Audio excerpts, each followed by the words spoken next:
Hello students, मैं मोहम्मद सरफराज नवाज़ commerce की इस क्लास में आपका वेलकम करता हूं। आज हमारा टॉपिक रहेगा डिसोल्यूशन ऑफ पार्टनरशिप फर्म, यानी कि शराकतदारी की तहलील, यानी कि पार्टनरशिप को बर्खास्त करना या ख़त्म कर देना। और जब पार्टनरशिप शुरू की जाती है तो तमाम पार्टनर्स मिलकर अग्रीमेंट करते हैं, मुआहदा करते हैं। उस माहदे को ख़त्म करना या पार्टनर्स के दरमियान माहदाती ताल्लुक़ात में तब्दीली करना शराकतदारी की तहलील कहलाता है। पार्टनरशिप को ख़त्म करने के कई सारे रीज़न्स होते हैं जिसकी बुनियाद पर पार्टनरशिप को ख़त्म किया जा सकता है।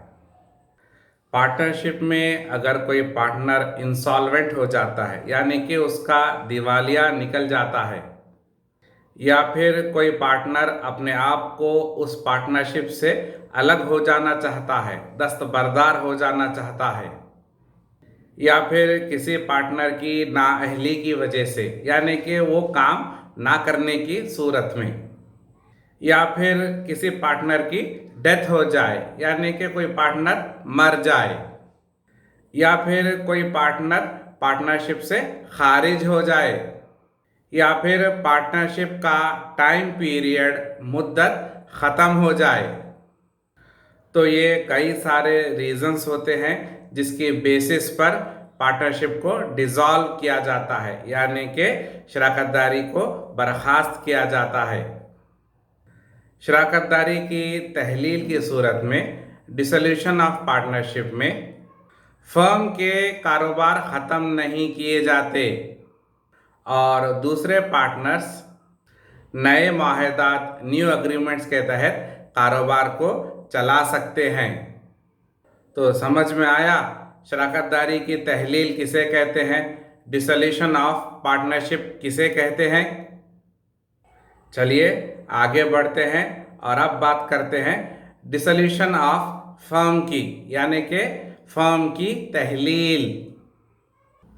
फर्म की तहलील में तमाम पार्टनर्स को बर्खास्त कर दिया जाता है, यानी कि पार्टनरशिप को ख़त्म कर दिया जाता है, और पार्टनरशिप फर्म में जितने भी एसेट्स होते हैं उनको बेच दिया जाता है, सेल कर दिया जाता है, और लेनदारों क्रेडिटर्स को रकम अदा कर दी जाती है।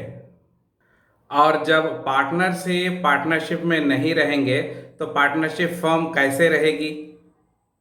और एक पार्टनरशिप फर्म को कई तरीक़ों से डिज़ोल्व किया जा सकता है, ख़त्म किया जा सकता है।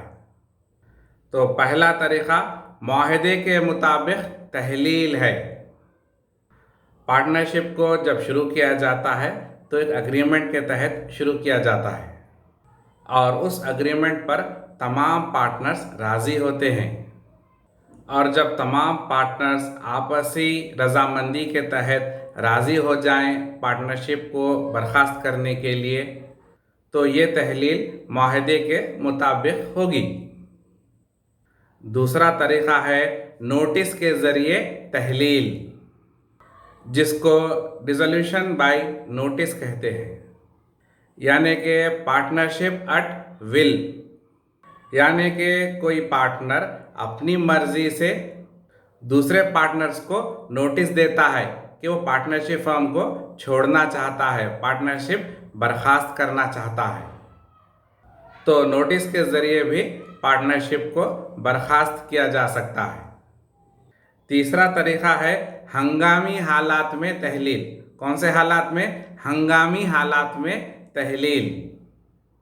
अगर पार्टनरशिप का टाइम पीरियड ख़त्म हो जाए, या फिर वेंचर की तकमील मुकम्मल कर ली जाए, या फिर कोई पार्टनर मर जाए, या किसी पार्टनर का दिवालिया हो जाए, इंसॉल्वेंट हो जाए, तो इन तमाम बुनियादी रीज़न्स पर भी पार्टनरशिप फर्म की तहलील हो सकती है।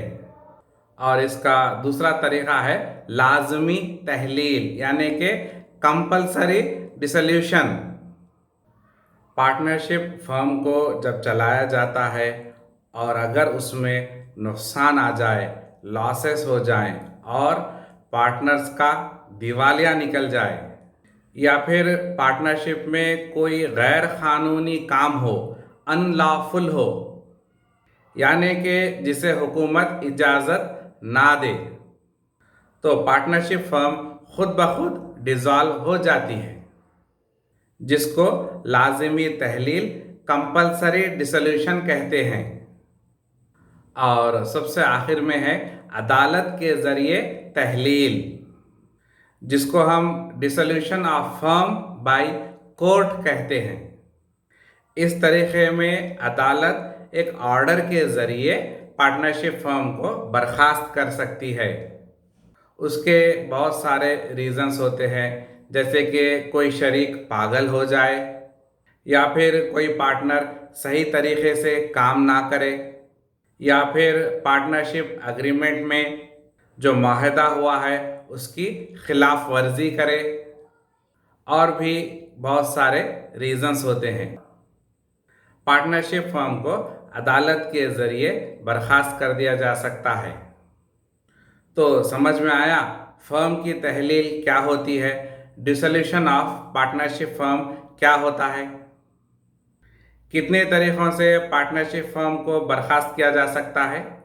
5 तरीक़ों से। कितने तरीक़ों से? 5 तरीक़ों से पार्टनरशिप फर्म को बर्खास्त कर दिया जा सकता है। नंबर 1 है मुआहदे के मुताबिक तहलील। सेकंड है नोटिस के ज़रिए तहलील। और तीसरा है हंगामी हालात में तहलील। और चौथा है लाजमी तहलील। और पांचवा है अदालत के ज़रिए तहलील। तो इन 5 तरीक़ों से पार्टनरशिप फर्म की तहलील अमल में आती है, यानी कि इन 5 तरीक़ों से पार्टनरशिप फर्म को बर्खास्त कर दिया जा सकता है। मैं उम्मीद करता हूं कि आपको आज की ये क्लास समझ में आई होगी। हमारी इस क्लास को यहीं पर ख़त्म करते हैं और मिलते हैं अपने नेक्स्ट क्लास में।